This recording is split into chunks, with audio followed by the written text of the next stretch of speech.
ನಮಸ್ತೆ ವೀಕ್ಷಕರೇ, ಮತ್ತೊಮ್ಮೆ ನಮ್ಮ ಯೂಟ್ಯೂಬ್ ಕಾರ್ಯಕ್ರಮಕ್ಕೆ ತಮಗೆಲ್ಲ ಸ್ವಾಗತ ಸುಸ್ವಾಗತ. ಇದೇ ಗುರುವಾರ 25ನೇ ತಾರೀಕು ಹುಣ್ಣಿಮೆ ಇದೆ. ಬನದ ಹುಣ್ಣಿಮೆ ಅಂತ ಇದಕ್ಕೆ ಹೆಸರನ್ನ ಕೊಟ್ಟಿದ್ದಾರೆ. ಬನದ ಹುಣ್ಣಿಮೆ ಅಂತ ಹೇಳಿದ್ರೆ ಬನಶಂಕರಿ ತಾಯಿಯನ್ನ ಪೂಜೆ ಮಾಡುವಂತಹ ದಿನ. ದೇವಿಯರನ್ನ ಪೂಜೆ ಮಾಡುವಂತಹ ಈ ಒಂದು ಬನದ ಹುಣ್ಣಿಮೆ. ಹಾಗೆ ಈ ಹುಣ್ಣಿಮೆ ಬನದ ಹುಣ್ಣಿಮೆ ದಿನ ಏನ್ ಮಾಡ್ಬೋದು ಅಂತ ಹೇಳಿದ್ರೆ, ಶಿವ ಮಂದಿರದಲ್ಲಿ ಶಿವ ಪಂಚಾಕ್ಷರಿ ಮಂತ್ರವನ್ನ ನೀವು ಪಠನೆ ಮಾಡೋದ್ರಿಂದ ತುಂಬಾ ಅನುಕೂಲದ ಒಂದು ಫಲ ದೊರೆಯುತ್ತೆ ಅನ್ನೋದು ನಮಗೆ ಶಾಸ್ತ್ರಗಳಲ್ಲಿ ಕಂಡು ಬರ್ತಾ ಇದೆ ವೀಕ್ಷಕರೇ.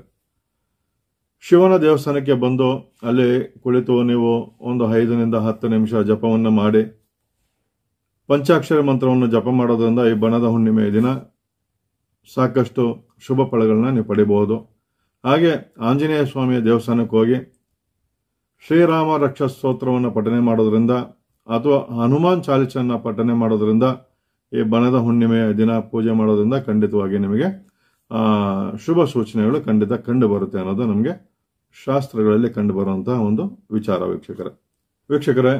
ಶ್ರೀ ವರದರಾಜೇಶ್ವರ ಸ್ವಾಮಿಯ ಶಿವಾಲಯದಲ್ಲಿ ಪ್ರತಿ ಅಮಾವಾಸ್ಯೆ ಹಾಗೂ ಹುಣ್ಣಿಮೆಯಂತೆ ನಡೆಯುವಂತಹ ಕಾಲಭೈರವ ಸಹಿತ ಪ್ರತ್ಯಂಗರ ಹೋಮದಲ್ಲಿ ಪಾಲ್ಗೊಳ್ಳಕ್ಕೆ ಸುಮಾರು ಜನ ನನಗೆ ಕರೆಯನ್ನು ಮಾಡ್ತಾರೆ.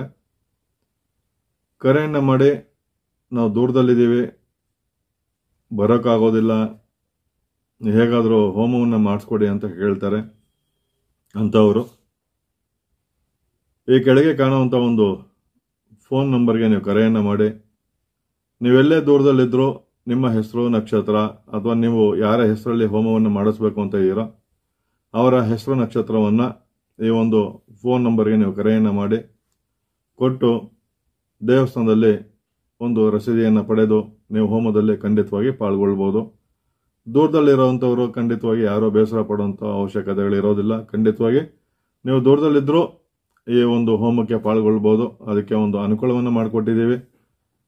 ಅದೇ ರೀತಿ ನೀವು ನಾನು ಹೇಳಿರೋ ಹಾಗೆ ಕೆಳಕಂಡ ಒಂದು ಈ ಫೋನ್ ಸಂಖ್ಯೆಗೆ ಕರೆಯನ್ನು ಮಾಡಿ ಹೋಮಕ್ಕೆ ನೀವು ಖಂಡಿತವಾಗಿ ಬುಕ್ ಮಾಡಿಸ್ಕೋಬಹುದು ವೀಕ್ಷಕರೇ.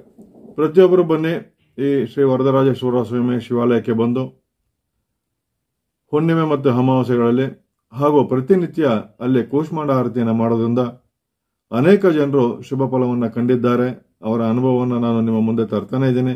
ಹಾಗೆ ಮುಂದಿನ ಕಾರ್ಯಕ್ರಮದೊಂದಿಗೆ ಮತ್ತೊಂದು ವಿಚಾರದೊಂದಿಗೆ ನಿಮ್ಮನ್ನು ಭೇಟಿ ಮಾಡ್ತೀನಿ. ಅಲ್ಲಿವರೆಗೂ ಧನ್ಯವಾದಗಳು.